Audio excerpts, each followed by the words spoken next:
Queridos amigos, vivimos en un país en el que, por desgracia, el partido del gobierno no renuncia a cantar el himno de la Internacional. De hecho, el propio presidente del gobierno es también el líder, el que encabeza la Internacional Socialista. Y merece la pena detenerse antes de nada en este concepto, porque la Internacional Socialista contemporánea, por supuesto, no es la segunda internacional, la que se fundó en 1889 y que estuvo vigente hasta 1914, el inicio de la Primera Guerra Mundial. Dentro de esa internacional primera, como te contaba, digamos que lo que se defendía era la lucha obrera desde un punto de vista más marxista. Llegó la Primera Guerra Mundial, los soviéticos en el año 1917 declararon la Tercera Internacional, el Comintern, si no lo he pronunciado mal, y a partir de ahí lo que sucedió es que reventó la estructura que hasta entonces había conformado esta internacional, esta asociación, organización de partidos socialistas mundiales, europeos en concreto. ¿Qué sucedió? Que a partir de 1951 los partidos europeos socialistas ligados al bloque occidental la refundaron, la hicieron europeísta, eliminaron todo tipo de discurso anti-OTAN que quedó ligado a los partidos comunistas aliados y satélites de la Unión Soviética, y digamos que fue una especie de foro en el que, pese a no renunciar a ese ideal, a esa esencia socialista, se compartían mensajes más asociados al socialismo europeo moderno, al que aceptaba la socialdemocracia, la moderación y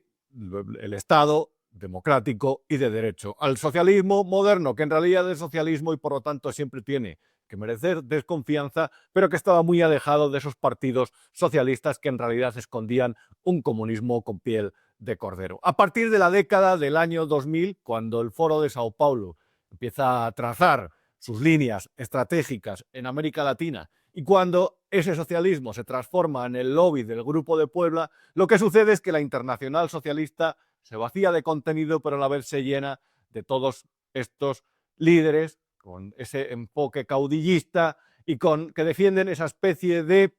democratización de los estados que han defendido en toda América, mientras precisamente les salpicaban, les castigaban a vivir en regímenes peronistas y más autoritarios. El presidente de esa asociación actualmente es el presidente de un país europeo, que es Pedro Sánchez, de un país europeo contaminado por toda esa influencia del socialismo del siglo XXI, del populismo, del chavismo, del generador de corrupción, del generador de dolor allá donde se aplica, y aquí parece que no pasa nada porque Pedro Sánchez es el presidente de esta organización. Hay dentro de esa organización un conflicto actualmente que lo que ha provocado es la expulsión del PRI mexicano, del Partido Revolucionario Institucional. Siempre tiene narices que un partido se declare revolucionario y a la vez institucional. Pero este partido, que quizás es el más corrupto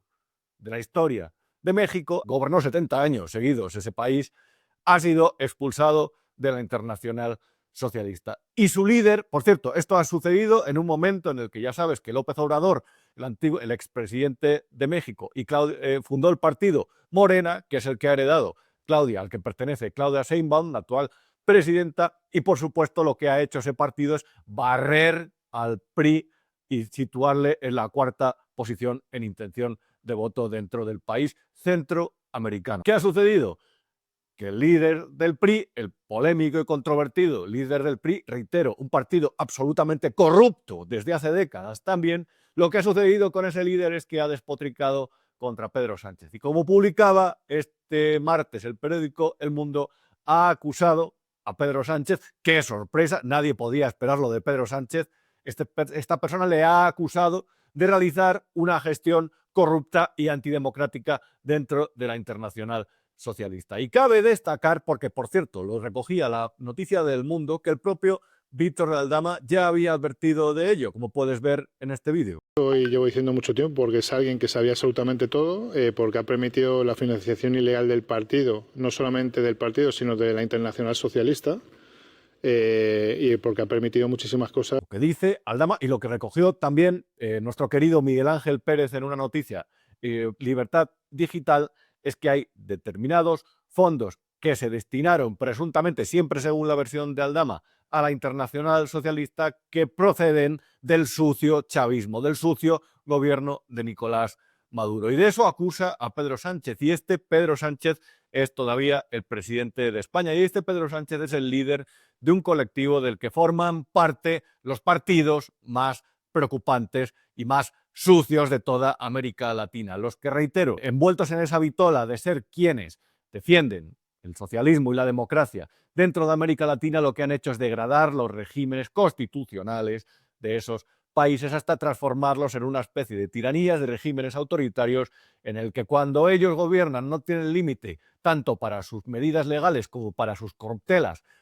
desde con hidrocarburos hasta con el tráfico de estupefacientes, hasta con el uso de estupefacientes como arma de guerra. Cabe recordar la carta que te presentamos en el programa del viernes, en lo que no te han contado, del Pollo Carvajal a Donald Trump, en la que, por cierto, acusaba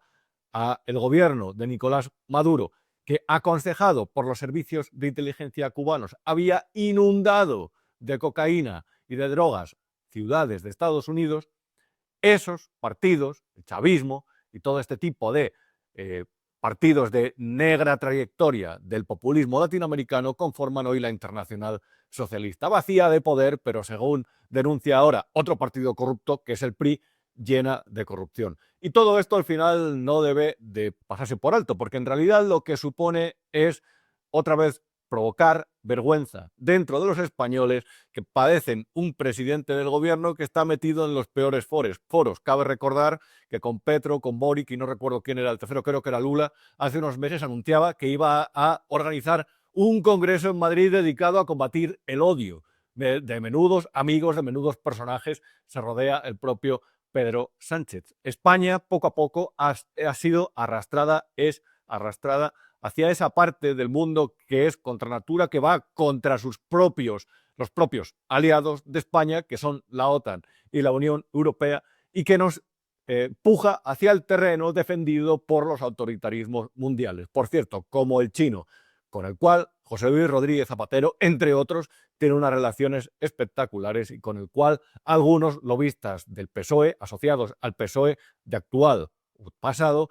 han mantenido, han rubricado lucrativos contratos, por ejemplo, con empresas como Huawei. Existen dos zonas en este mundo en conflicto geopolítico, dentro de esta Guerra Fría. Hay una que es la de los aliados occidentales con democracias, por supuesto, imperfectas, pero democracias en la que, por cierto, podemos seguir grabando y publicando vídeos con nuestra opinión, sea más o menos acertada. Y luego está el eje Pekín, Teherán, Moscú. Ese eje intenta ejercer su influencia en lugares como América Latina, intenta ejercer su influencia en lugares como el Grupo de Puebla, y el Grupo de Puebla a su vez tiene manifestaciones en organizaciones como la Internacional Socialista. El socialismo siempre ha sido oscuridad, porque en realidad ha sido la versión edulcorada del comunismo, pero en realidad con su mismo espíritu cuando vienen mal dadas o cuando considera que va a perder el poder. Y el comunismo ha generado a lo largo de la historia en todo el mundo millones de muertos, porque es una ideología equivocada en su planteamiento, porque es una ideología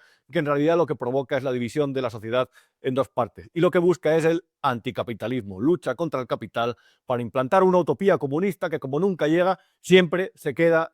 sigue el anterior paso de su estrategia, que es el de la dictadura del proletariado, que en realidad no es una dictadura de todos los proletarios, de los lugares donde se aplica. Es un régimen en el que un grupo de personas, llámalo politburó, llámalo gobierno, gobiernan sobre el resto, heredan todos los privilegios, se los transmiten, se los reparten a costa del bienestar del pueblo, al que le niegan que disfrute del lucro que obtiene de sus actividades, al que le mantienen sin libertad, porque hablar con libertad en esos países se considera antirrevolucionario. Así que, querido espectador, no sé realmente en qué lado te posicionas, qué preferirás. Evidentemente las democracias, como la española, son imperfectas, pero todavía podemos seguir hablando sin que nos metan en la cárcel, sin que caigamos por la ventana o sin que nos pase algún suceso extraño, por cierto, de ese tipo. Creo que habría que acercarse más en España a ese concepto, a intentar regenerar, a intentar mejorar la democracia y, por supuesto, espantar fantasmas como el del propio